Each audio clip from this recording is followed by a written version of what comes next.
सिखों को ना भीड़ घर से खींच के लाती थी, और टायर जो होता है ना गाड़ियों का टायर, उनको टायर पहना पहना के और उसमें आग लगा देती थी, हाथ बांध देती थी और टायर जिंदा जला दिया गया सिखों को वहां पर। उनकी पगड़ी उनकी शान होती है, उनकी पगड़ी निकाल के आग लगा दिया गया। जाति पे घमंड करने वालों, अपनी जाति पे बहुत घमंड है ना, तो अपने धार्मिक जगहों पे 1 साल लंगर चला के दिखा देना, सारा घमंड उतर जाएगा। इंदिरा गांधी की मृत्यु के बाद भारत ने मतलब क्या बताइएगा, मानवता को शर्मसार करने वाली घटना हुई भारत में।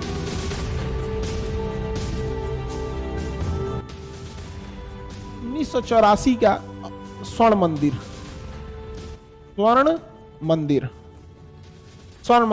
तो यहां पे ऑपरेशन ब्लू स्टार चलाया गया। ऑपरेशन ब्लू स्टार, स्वर्ण मंदिर को पाकिस्तान ऑपरेशन ब्लू स्टार।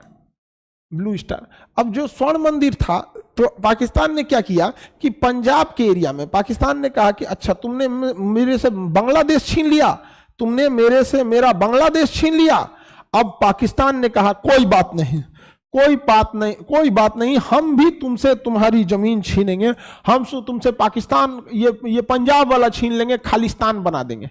क्या करेंगे? खालिस्तान बना देंगे। तो पाकिस्तान पंजाब के एरिया में ड्रग्स भेजना चालू किया, हथियार भेजना चालू किया, पैसा भेजना चालू किया, और यहाँ पे कुछ लोगों को उकसाया। लेकिन सिख बिरादरी के भाई लोग इतने मतलब देश प्रेमी, अब देखिए हम लोग जितना झंडा नहीं लहराए होंगे उतना झंडे में ये सिखों की शहीद हुई शरीर वापस आया है बॉर्डर से। हम लोग तो बस झंडा लहरा देते हैं। इस देश में सबसे ज्यादा अगर किसी ज्यादा, हालांकि हर देश में हर राज्य का मिट्टी है इस जमीन, इस देश की हिफाजत के लिए, लेकिन आपको भी पता है सिख लोग को देखिएगा ट्रक ड्राइवरी में, ढाबा में और फौज में बहुत ज्यादा जाते हैं। आप खुद से देखिएगा ना, सिख रेजिमेंट भी है, लाइट और ये क्या नाम है पंजाब रेजिमेंट भी है, दोनों बड़े बहुत बहादुर हैं ये लोग यहाँ पर लड़ने में। लेकिन उन लोगों में कुछ पूरा हिस्सा भाग नहीं लिया वहां पर, तो कुछ ही लोग जो थे वहां पे खालिस्तान मूवमेंट में भाग लिए, और लास्ट में जब सेना आगे बढ़ी तो उन्होंने स्वर्ण मंदिर को क्या बना लिया, एरिया बना लिया यहाँ पर। लेकिन मजबूरी में वहां पर स्वर्ण मंदिर में सेना को भेजना पड़ा।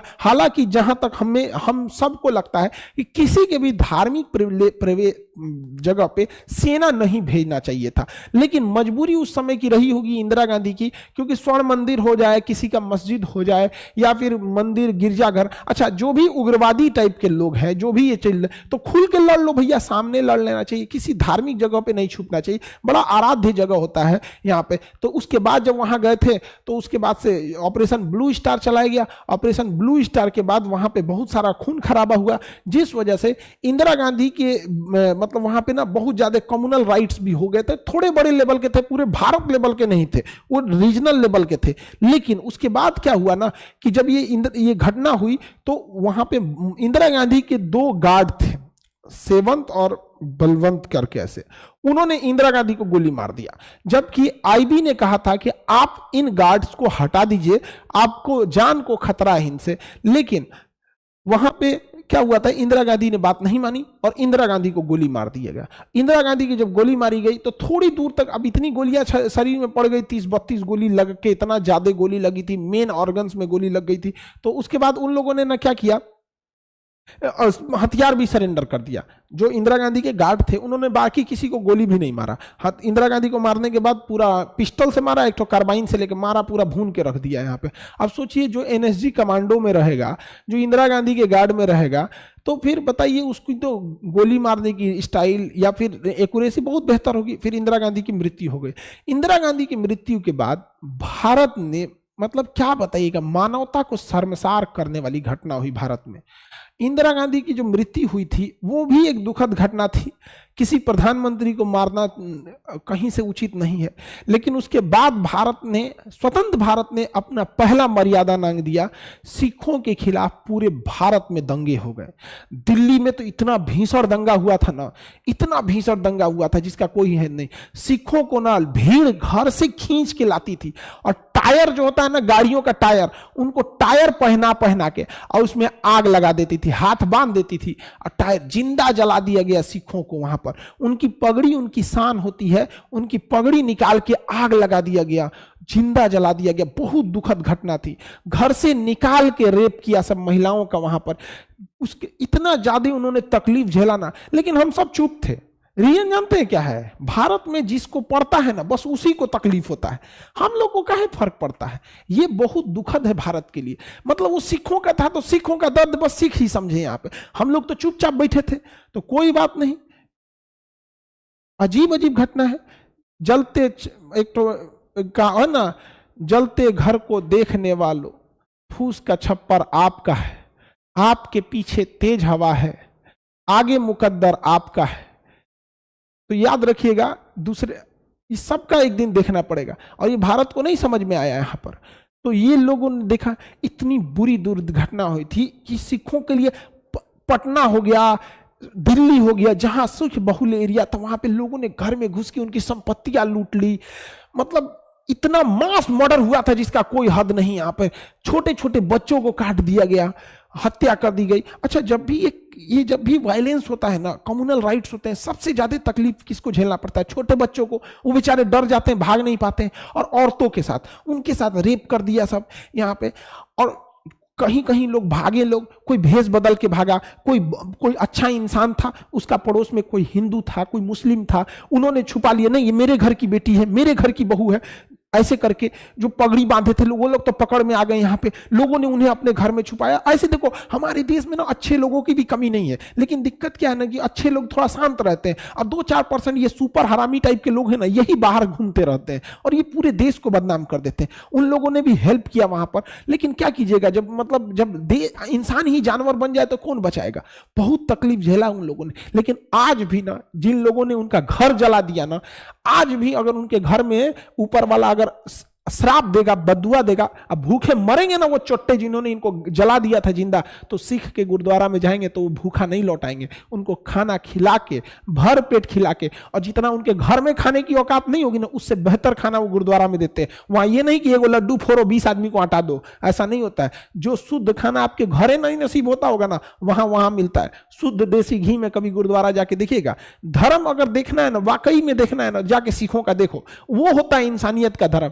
बाकी लोग में एगो कहीं पेंट मारना है तो 40 आदमी से चंदा ले लो। आप कभी सुने हैं सिखों से 365 दिन शुद्ध घी में लंगर खिलाने वाले कोई इसमें से खड़ा होकर कह दे कि आपको किसी सिख ने रोक के चंदा मांगा होगा? कोई कह दे इसमें? अरे उनके अंदर मानवता है, आत्मसम्मान है। यहां पे समझ गया कि नहीं आ गया? हमने यहां तनी देखिए ना, तनी एगो कोनो काम हो पहले देखिए ना, यहाँ पे एगो तो सोच रहा ट्रक, बस, गाड़ी, सड़क सब रोक देगा, इतना दीजिए उतना दीजिए, अब खत्म होने लगे वही एगो लड्डू में 25 आदमी को हटा देगा। सब लोग किसी चीज में, तो सिखों से जी। अच्छा देखिए, हम लोग को क्या खामियाजा भुगतना पड़ा 1984 में जब सिखों के खिलाफ दंगे हुए थे तो सारी दुनिया चुप थी। सिख लोग बेचारे ने कैसे सहा? तो आइए अभी देखते हैं 1993 में जब कश्मीर में हुआ, जम्मू कश्मीर में कश्मीरी पंडित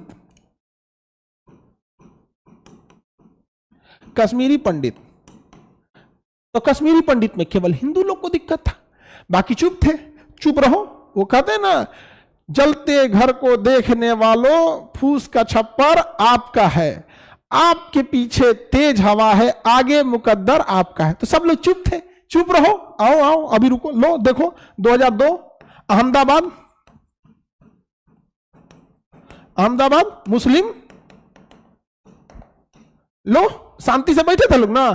ले ससुरा, इसको क्या होगा?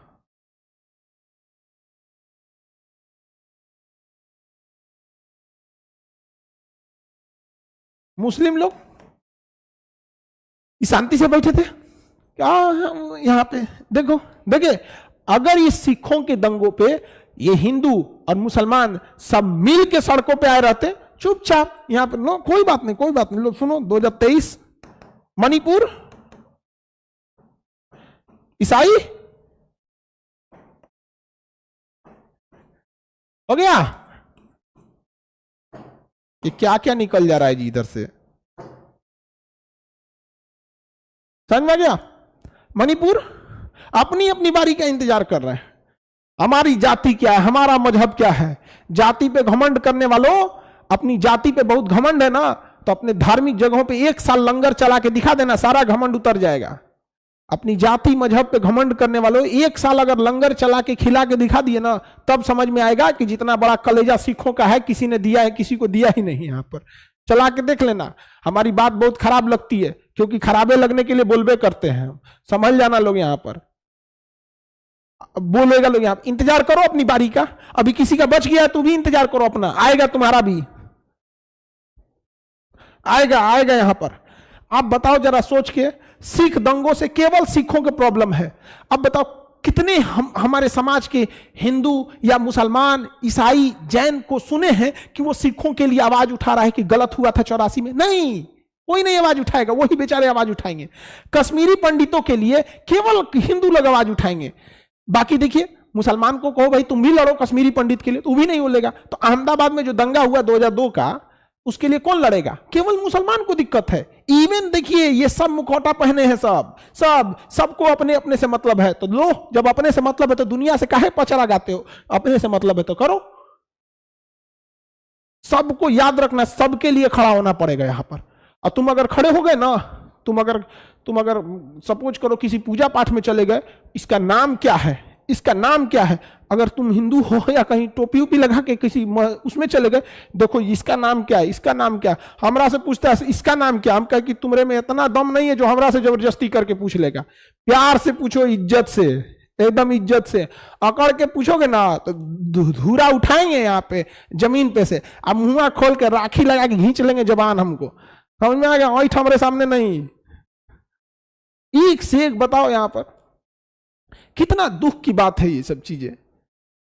हमको किसी धर्म से वो नहीं हो रहता है।